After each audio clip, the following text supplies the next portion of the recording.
नमस्कार, स्वागत है आपका कैपिटल टीवी उत्तर प्रदेश में। राकेश टिकैत लाइमलाइट में रहने का कोई मौका हाथ से नहीं जाने देते। मुद्दा चाहे कुछ भी हो, अपनी राय रख ही देते हैं। जैसा खुद करते हैं वैसे ही लोग उनको अच्छे लगते हैं।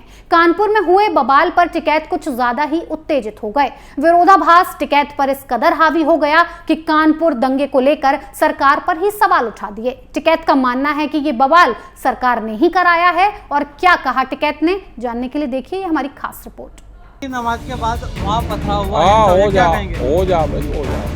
जा जब सरकार चाहे, सरकार बड़ी चीजें हो जाए। कश्मीर में क्या कहेंगे? जो राकेश टिकैत बीजेपी विरोधी हैं, ये बात जगजाहिर है। बीजेपी के खिलाफ बोलने का कोई मौका टिकैत जाने नहीं देते।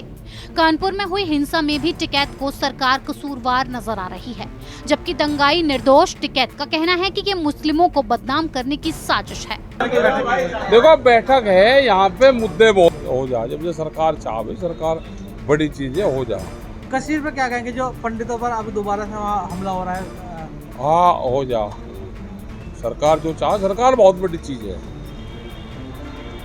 सरकार पंजाब में भी करवाओगी, कश्मीर में भी करवाओगी, वहाँ पे भी करवाओगी, तो सब जगह कर लें। सरकार को जो जिस चीज में सरकार को फायदा हो वो बहुत जल्दी करें। हाँ ठीक है साहब, आपके ऊपर शाही प्रकरण हुआ था, उसके बाद आपने बताया ना ये शाही कहाँ? शाही है, झूठ कह रही है। शाही है ये तो हमले करे उन्होंने, जान से मारने की धमकी। वो वहाँ पे रिपोर्ट दर्ज उनके खिलाफ हुई, वे सारे जेल में बंद है। कौन लोग हैं सरकार के आप पे जो वो तो वहाँ पे इन्हीं के ही लोग हैं, बीजेपी। टिकैत ने सुरक्षा एजेंसियों पर भी सवाल खड़े किए। टिकैत ने कहा कि जब सरकार चाहेगी तो हो ही जाता है। सरकार एक बड़ी चीज है।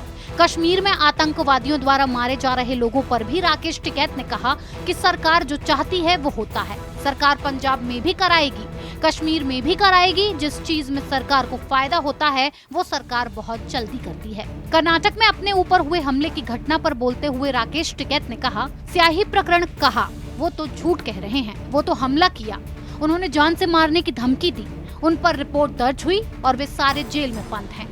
वो तो बीजेपी पार्टी के लोग थे जो पकड़े गए। हमें सुरक्षा नहीं चाहिए, हम तो जहां पर जाएं जो सुरक्षा रहती है प्रदेश सरकार की वो रहे वहां। राकेश टिकैत ने कहा कि उन्हें पहले भी धमकियां दी गई हैं जान से मारने की। हुआ कुछ नहीं, कम से कम 17-18 एप्लीकेशन दे रखी हैं प्रशासन को, लेकिन आज तक हुआ कुछ नहीं। वो प्रशासन का लगातार उनको मिल रही धमकियों की सूचना देते हैं, लेकिन अफसर कोई कार्रवाई नहीं करते। इसीलिए कर्नाटक वाली घटना सामने आ गई। एक किसान नेता का ऐसा बयान उसके राजनीतिक रंग को दिखा देता है। बीजेपी की खिलाफत करने के लिए अखिलेश का साथ देना हो या दिल्ली में अपना उल्लू सीधा करने के लिए केजरीवाल के साथ जाना हो, ये सब इस बात के गवाह हैं कि टिकैत अब राजनीतिक हो चले हैं।